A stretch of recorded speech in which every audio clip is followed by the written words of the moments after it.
오늘의 말씀 예레미야 10장 17절에서 25절까지 말씀입니다. 포위된 성읍에 사는 자들아, 이제 이 땅을 떠날 터이니 짐을 꾸려라.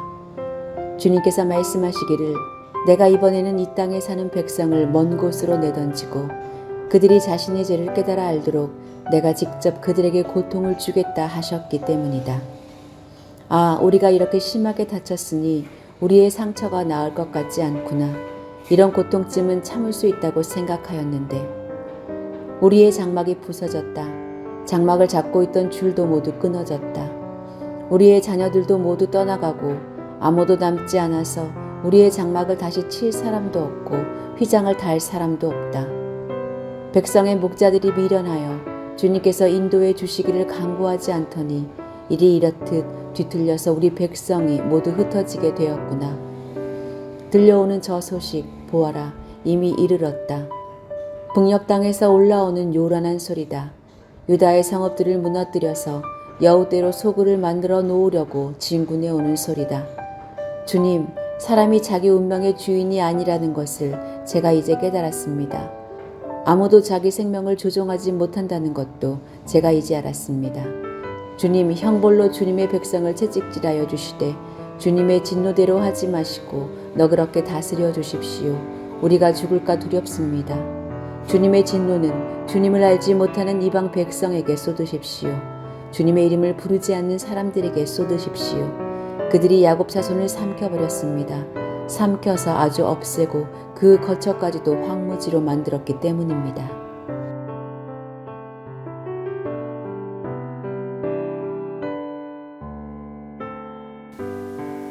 누구든지 당장 짐 싸서 나가라는 말을 듣는 것은 힘든 일입니다. 그렇지만 이런 말을 듣는 이들은 대부분 아주 심한 잘못을 행한 이들입니다. 부모의 말에 불순종하거나 타인과 부정한 행동을 한 남편, 아내 등이 주로 이런 말을 듣고 쫓겨나게 됩니다. 그러나 나가란다고 해서 그대로 짐을 싸서 나가면 그 관계는 완전히 단절됩니다. 비록 당장은 화가 나서 나가라고 하지만 사랑하는 마음이 없다면 분노하지도 않는다는 것을 명심하고 잘못을 인정하고 용서를 구해야 합니다. 그래야 분노가 가라앉았을 때에 관계가 회복될 수 있습니다. 하나님은 예레미야를 통해서 이스라엘에게 짐을 싸서 당신이 주신 땅에서 나가라고 하십니다. 당신이 그들을 내던져 괴롭게 하여 깨닫게 하시겠다고 말씀하십니다. 이 예레미야는 하나님의 징계로 인해 이스라엘이 중상을 당했지만 그럼에도 어리석은 목자들은 여호와를 찾지 않고 모든 양떼가 흩어지게 했다고 한탄합니다. 그리고 예레미야는 사람이 자기의 길을 결정할 수 없음을 고백하며 하나님의 진노와 징계를 인정합니다.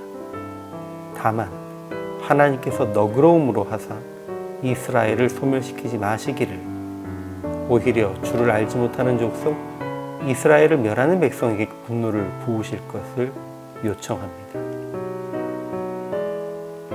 수백 년 동안 하나님과 동떨어진 삶을 살며 주님의 마음을 아프게 하였던 이스라엘은 결국 하나님이 허락하신 약속의 땅에서 내쫓김을 당합니다. 그러나 이 현실을 바로 보고 흩어진 양떼와 같은 이스라엘을 이끌 지도자가 보이지 않습니다.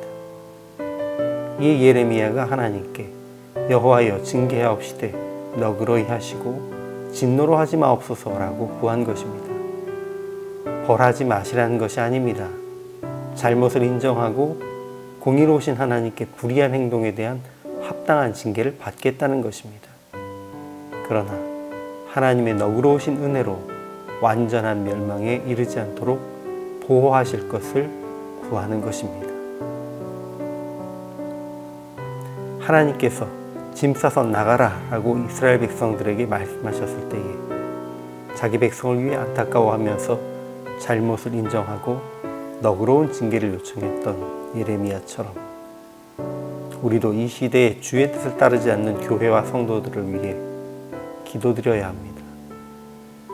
예수님께서 성전을 정결케 하시면서 성전을 더럽히는 장사꾼들을 다 내쫓으신 것처럼 하나님께서 너희들 당장 내 집에서 나가라 하시며 교회와 성도들을 징계하며 내쫓으시는 일이 발생하기 전에 우리가 깨어있는 성도가 되어 우리나라와 교회, 성도들을 위한 눈물의 기도로 주님의 징계로 한국교회가 무너지지 않도록 지키며 한국교회의 사명을 회복해야 할 것입니다.